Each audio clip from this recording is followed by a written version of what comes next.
Gözümün yaşı kimin, gönlümden çıktın dünya. Dün sevdiklerimi elimden aldın dünya. Gözümün yaşı kimin, gönlümden çıktın dünya. Bütün sevdiklerimi elimden aldım dünya.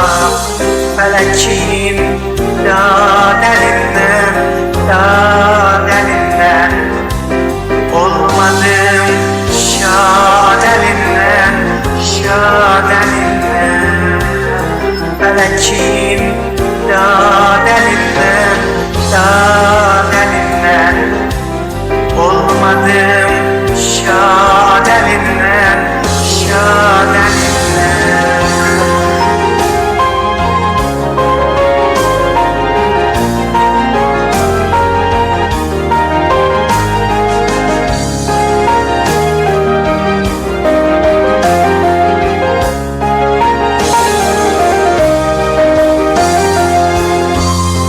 Ağla gözlerim ağla, yürek tuttu bahana. Sen giden o yollara bakaram yana yana. Yalnız kaldım dünyada, bir vefo salınır yada. Yalnız kaldım dünyada, bir vefo salınır yada.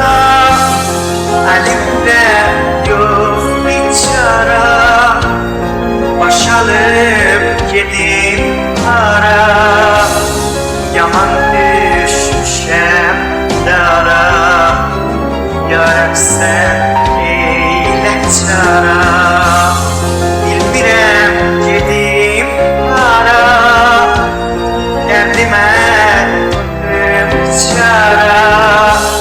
Həsrətim dünya boyu sinəmi çəkir dara.